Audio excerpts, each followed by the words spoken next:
अयोध्या सिंह उपाध्याय हरिऔध द्वारा रचित कविता गोकुल सौंदर्य आज हम पढ़ेंगे। पहला पद है। दिवस का अवसान समीप था, गगन था कुछ लोहित हो चला, तरु शिखा पर थी अब राजती, कमलिनी कुल वल्लभ की प्रभा। इसका अर्थ इस प्रकार है। दिन का अंत समीप था, अर्थात दिन डूबने का समय हो चुका था और आकाश में डूबते सूर्य की लालिमा से लाल सिंदूरी रंग छा गया था और तरु अर्थात वृक्षों के शिखर पर चंद्रमा की आभा चमक रही थी। राजती अर्थात विराजमान या शोभा दे रही थी। कमलिनी कुल वल्लभ अर्थात चंद्रमा, क्योंकि कमल के छोटे फूल कमलिनी कहलाते हैं और वे चंद्रमा को देखकर खिल जाते हैं, इसलिए उन्हें कमलिनी कुल के वल्लभ मतलब नाथ कहा गया है। वल्लभ का अर्थ होता है अत्यंत प्रिय या किसी स्त्री का प्रिय व्यक्ति। अब हम दूसरा पद देखेंगे। विपिन बीच विहंगम वृंद का, कल निनाद विवर्धित हुआ, ध्वनिमयी विविधा विहगावली, उड़ रही नवमंडल मध्य थी। अर्थ इस प्रकार है कि जंगल के बीच में पक्षियों का झुंड जो चहचहाकर वातावरण को अधिक आनंदित कर रहा था। अलग अलग पक्षियों की भिन्न भिन्न आवाजें करते चहचहाते आकाश में ऊपर और आकाश के बीच में उड़कर सौंदर्य को बढ़ा रहे। तीसरा पद हम देखते हैं। अधिक और हुई नभ लालिमा, 10 दिशा अनुरंजित हो गई, सकल पादप पुंज हरितिमा, अरुणिमा विनिमज्जित सी हुई। इस पद का अर्थ है जैसे जैसे आकाश में डूबते सूर्य की लालिमा गहरी होती जा रही थी, वैसे ही 10 दिशाएं अधिक सुंदर हो गईं।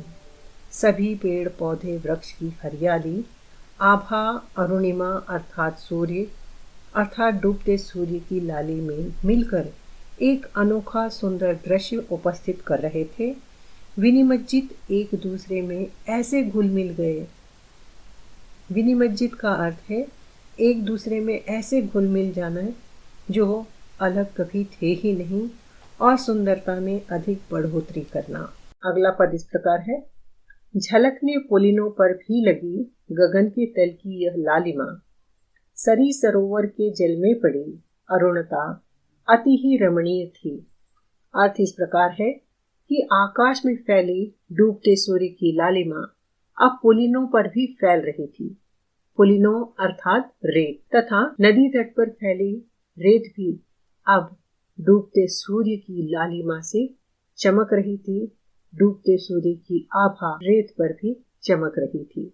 सरी सरोवर अर्थात नदी तालाब के पानी पर भी डूबते सूर्य की लालिमा अत्यंत सुंदर दृश्य उपस्थित कर रही थी। अति का अर्थ है अत्यंत, रमणीय अर्थात सुंदर वातावरण बना रही थी। रमणीय अर्थात जो मन को अच्छा लगे। अगला पद है। अचल के शिखरों पर जा बढ़ी, किरण पादप शीश विहारिणी, तरिणी बिंब तिरोहित हो चला, गगन मंडल मध्य शैने शैने। अर्थ इस प्रकार है। अचल के शिखरों अर्थात जो स्थिर रहते हैं वे पहाड़ हैं और पहाड़ों के शीर्ष पर पहुंचकर अचलों के शिखर अर्थात जो स्थिर रहते हैं। पहाड़ हमेशा एक ही जगह पर स्थित रहते हैं, वे अचल रहते हैं। तो यह अर्थ इस प्रकार है कि वे पहाड़ हैं और पहाड़ों के शीर्ष पर पहुंच गई और छोटी छोटी किरणें पर्वत के माथे पर भी विराजमान हो गई। धीरे धीरे तरने सूर्य का प्रतिबिंब डूबने लगा। आकाश मंडल से भी वह डूबता सूर्य धीरे धीरे छिप रहा था और दृश्य हो रहा था। अगला पद इस प्रकार है। ध्वनिमयी करके गिरी कंदरा, कलित कानन के लिए निकुंज को, बज उठी मुरली इस काल ही, तरणीजा तट राजित कुंज में। अर्थ इस प्रकार है। इसी सुंदर वातावरण में मुरली का मधुर संगीत बज उठा और अपने अपूर्व ध्वनि से पर्वतों गुफाओं को संगीतमय बना दिया और इस घने वन को सजाकर वाटिका में क्रीड़ा करके अति सुंदर दृश्य उपस्थित करके सूर्य मानो तरणिजा अर्थात नदी के तट में समा गया और इस सुंदर वाटिका में छुप गया। अगला पद है, कणित मंजू विषाण हुए कई, रणित श्रृंग हुए बहु साथ ही, फिर समाहित प्रांतर भाग में सुन पड़ा स्वर धावित धेनु का। अर्थ इस प्रकार है कि कणित अर्थात भय से सुंदर बर्फ के टुकड़े पशुओं के सींग के समान आकार धारण करने लगे। सींगों के आपस में टकराने की आवाजें आने लगी।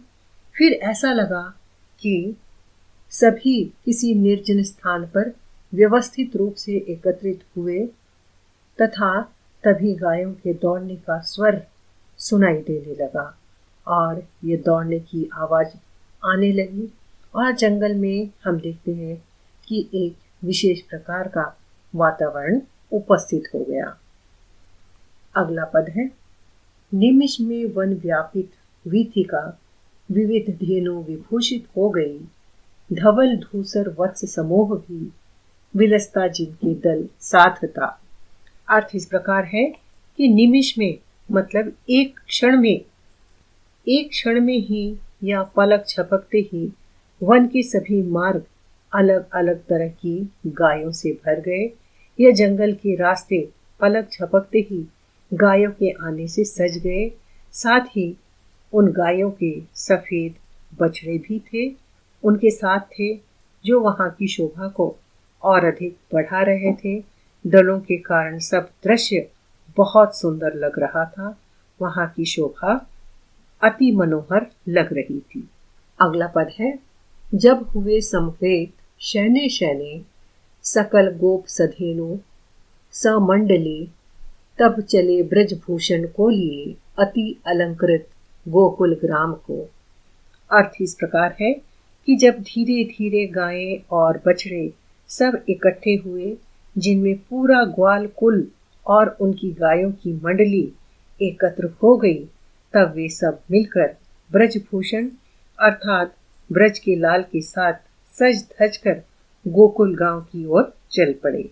अर्थात ब्रजभूषण कृष्ण के प्रिय जन एकत्र होकर रास्ते की शोभा बढ़ाते हुए गोकुल ग्राम के लिए निकल पड़े थे।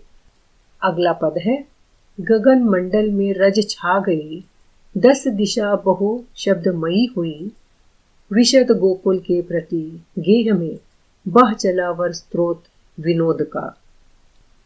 समस्त ग्वाल मंडल अपने गाय मंडली के साथ जब गोकुल की ओर निकल पड़े तो गगन मंडल में धूल छा गई।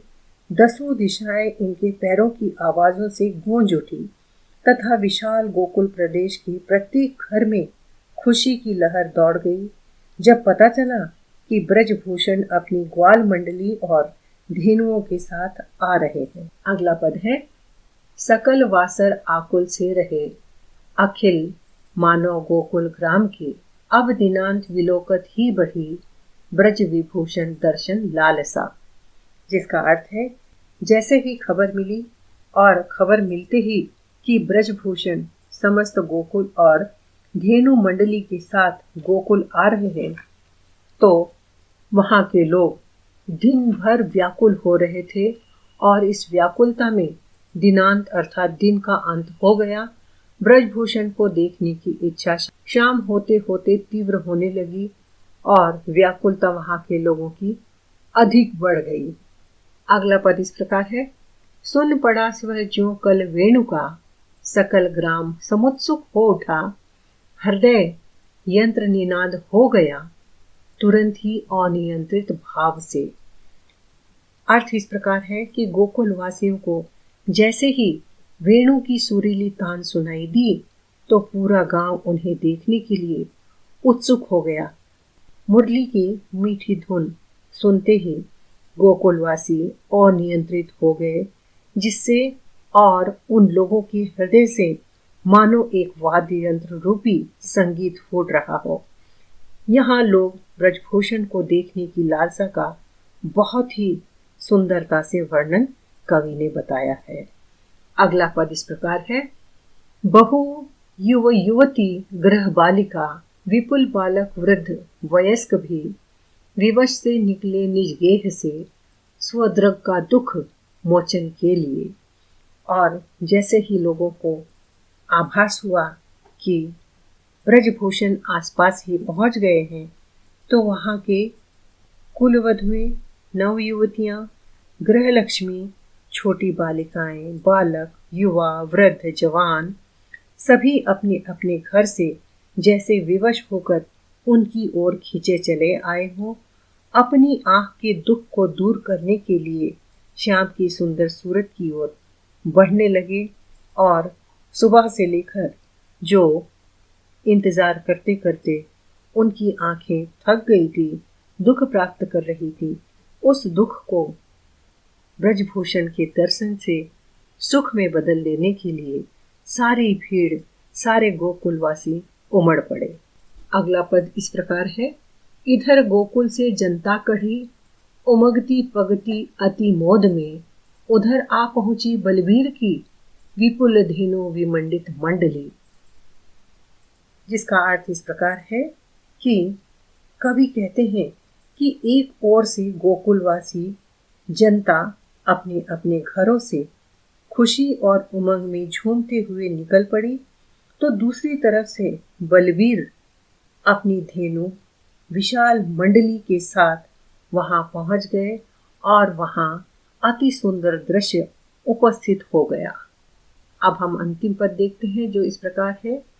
ककुभ शोभित गोरज बीच से, निकलते ब्रज वल्लभ योल से, कदन जो करके दिशि कालिमा, विलसता नभ में नलिनीश है।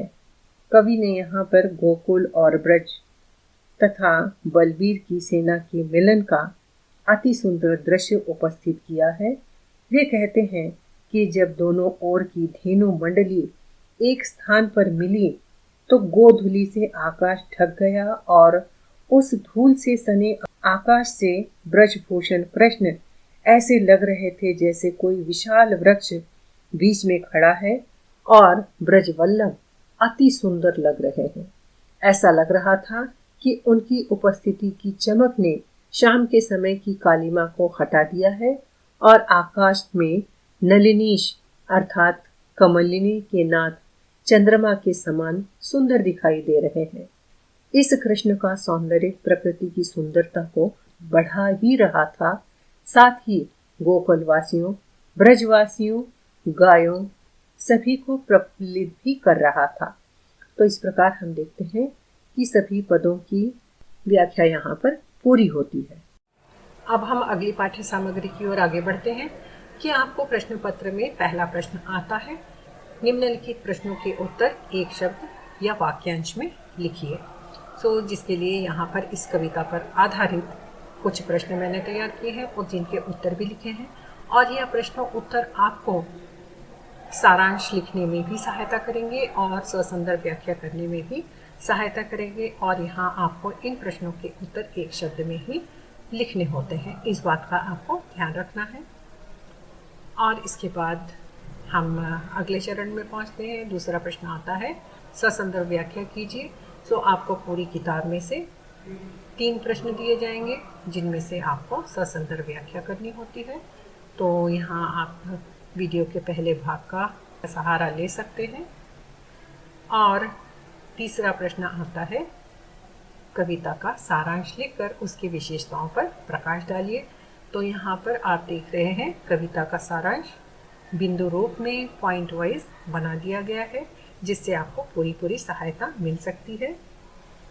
और चौथा प्रश्न आता है, टिप्पणी लिखिए। निम्नलिखित में से किसी एक पर टिप्पणी लिखिए। तो आपको 2 शीर्षक दिए जाएंगे, उसमें से एक पर टिप्पणी लिखना होगा। तो आप देख रहे हैं टिप्पणी लिखने का फॉर्मेट आप देख रहे हैं कि जो भी आपको 2 शीर्षक दिए जाते हैं टिप्पणी लिखने के लिए, सबसे पहले जो भी प्रश्न आप टिप्पणी लिख रहे हैं उसका शीर्षक लिखिए। उसके बाद उस शीर्षक का परिचय लिखेंगे कि यह हमारी पाठ्य पुस्तक का नाम लिखिए।